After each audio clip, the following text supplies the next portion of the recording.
Welcome to today's episode. We're going to take a quick look at a story that's as raw as it is heartfelt, a journey through love, family, mental health, and finding your own worth. Our guest is Stacy, who weaves together the real and the imagined in a quest for purpose and healing.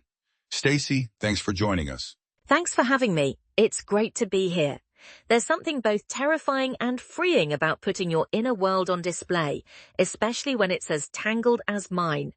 But I hope sharing my experiences might help someone else untangle their own. I appreciate your honesty right off the bat. You talk a lot about giving back and the influence your mother had on you. How does that shape who you are and the choices you make today?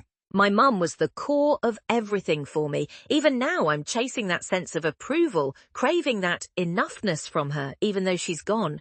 I worked hard, sometimes too hard, to be seen. Even when I finish something big, there's a little prayer, a hope that she'd be proud. But lately, it's also about giving love to those who deserve it. Sometimes that's people like Josh, who was just a friend to most, but my world to me. You've written so openly about wanting to give love, to find connection, especially with Josh. Can you tell us more about that dynamic and why it means so much? It's funny because on the surface, Josh seems so ordinary, just Josh. But to me, he was the person who always showed up, who helped even when he didn't want to. He offered stability in the middle of storms. There are days I wish I could just move on, stop crying, stop feeling so much. But I'm learning that vulnerability, that mess, isn't something I should shove down. It's part of what makes me me. There's a lot about trauma and mental illness in your story. You talk about intrusive thoughts, about writing as a way to process them. How did that practice begin for you? I started writing everything down because I literally had to. Schizophrenia is a strange beast. There were voices, thoughts, delusions, and for years I thought I was just magical, that the voices were some mystical thing. But eventually I realized that's just how my illness talks. Writing lets me pull those voices out, look at them, question them. And sometimes writing a love letter to yourself can be as radical as writing one to someone else. That's a beautiful way of putting it. Your reflections often blur the lines between fiction and reality, between Rory Gilmore and yourself, or the dream of a van life and real-life family trips. How do those stories help you cope or find hope? They're lifesavers, honestly.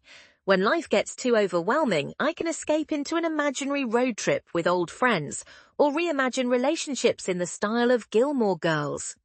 Even dreaming of a future book, a business, a journey to joy helps. Manifesting, planning, these are ways to regain control when so much feels uncontrollable. Sometimes it's writing a screenplay for myself, starring as the version of me who gets to be loved, accepted, resilient. You also talk about forgiveness a lot, about letting go of old wounds, making peace with people from your past. How important is forgiving yourself? It's everything. I used to blame myself for everything, the broken relationships, my illness, the missed chances. Some days I still fall into that trap, but grace, for myself and others, has become my lifeline. I try to remember that we can only move forward if we let the past be the past. The more I forgive, the more I can turn my energy toward creating, toward joy. Throughout your story, there's this theme of never being quite enough, of always hoping to be seen, to be picked by a parent, a partner, or even by yourself. Have you found any shifts in that? Any moments where you thought, I am enough? I get little glimpses. For years I waited for someone else to choose me, to fill that hole. But slowly, through therapy, writing, and sheer stubbornness, I'm learning to choose myself. There are still bad days, but now I can see the difference between what's real pain and what's just my mind playing tricks. I hold on to good memories, like a simple slow dance at prom, a car ride, a look that says, I see you, as proof that love exists and I can let it in. So if you could give the message to someone listening who's battling their own shadows, what would you want them to know? Tell them that even when you feel broken or rejected or too much, that's not the end of your story. You can hold the world up even while you feel like you're drowning. Give yourself patience. Write your own love letters. Find those little bursts of joy, even if it's just the juice at the end of a popsicle. Sometimes that's the good stuff. Stacy, thank you for sharing so openly today. Your willingness to be honest about your struggles and hopes is moving, and I know it'll resonate with many. Thank you. All any of us can do is try, and maybe share the story, just in case it helps someone else keep going. That's the heart of it. Thanks to everyone for tuning in. Remember, you're not alone, and maybe, just maybe, the next chapter is brighter than you think.